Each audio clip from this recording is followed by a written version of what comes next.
આ ગુંદા લીધા છે તો ગુંદાને આપણે આ ટોપલી કાઢી નાખવાની છે આ રીતે. તો બધા ગુંદામાંથી મેં ટોપલી કાઢી નાખી છે ને આ રીતે આપણે કાઢી લેવાનું છે. ને પહેલાં આપણે ધોઈને આપણે એને લૂસી લેવાના છે કોરે કપડે ને પછી આપણે ટોપલી કાઢવાની છે. ને ગમે એ આવું કાગળ લેવાનું તમારે, આ રીતે અળુકનારો આમ ગમે એ તમારી પાસે વસ્તુ હોય એ મારવાની.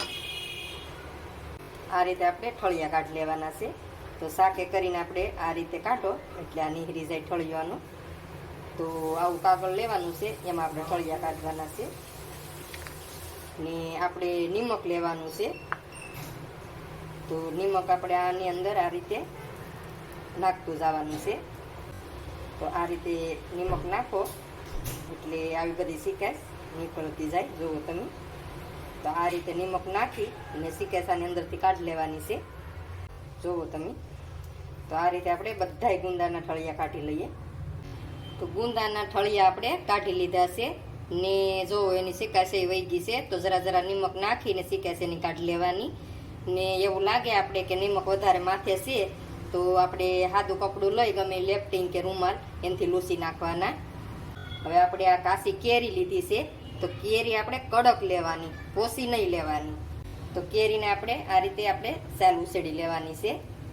હવે આપણે સાલ ઉતારી લીધી છે તો આપણે ખમણી લીધી છે એટલે ખમણીથી આપણે ખમણી લેવાની છે આ રીતે. તો કેરી આપણે ખમણી લઈએ ને પાણીવાળું કાંઈ વસ્તુ ન હોવું જોઈએ.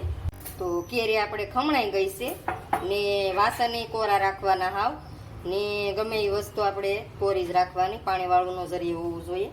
તો હવે આપણે આ હાથનાનો મસાલો લીધો છે, એસકેનો આવે છે એ.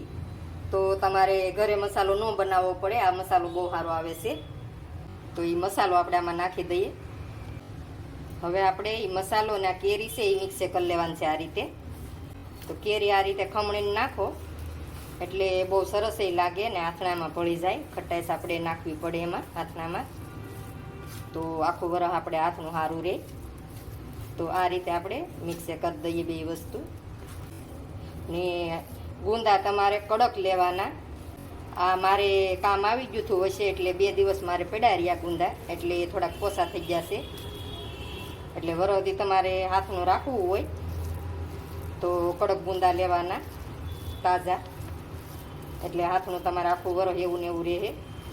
તો આ મસાલો આપણે થઈ ગયો છે તૈયાર.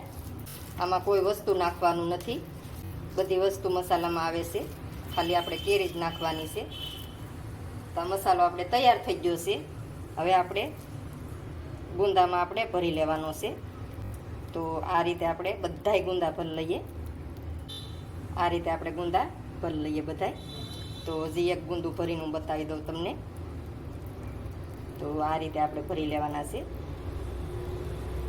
ને તમારે ફાટા કરી નાખવા હોય ગુંદાના તોય હાલે, આખા ભરવા હોય તોય ને ફાટા કરી નાખો તોય હાલે. એટલે આ રીતે આપણે બધાય ગુંદા ભરી લઈએ.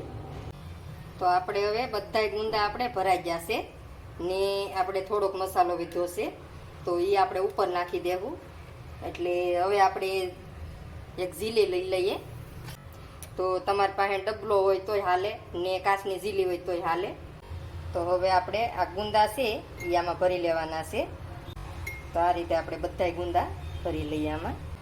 ગુંદા ભરાઈ ગયા છે આપણે. તો આ થોડોક મસાલો આપણે વીધો છે એ આપણે ઉપર નાખી દઈએ આ રીતે. ને હવે આપણે આને 1 દિવસ આમને રહેવા દેવાના છે. ને ગાળા વિશે તમારે થોડીક વાર હલાવવાના 1-2 વાર. પછી એને 1 દિવસ રહેવા દઈને તેલ ગરમ કરી ને ઠંડુ થવા દેવાનું. ને પછી આમાં તેલ નાખી દેવાનું. એટલે તેલ આપણે ડૂબી જાય હાથનું એટલું નાખવાનું. એટલે એટલું હાથનું આપણે હોય તો એટલું આપણે તેલ નાખવાનું. એટલે હાથનું તમારું આખું વરસ સારું રહે ને બગડે નહીં.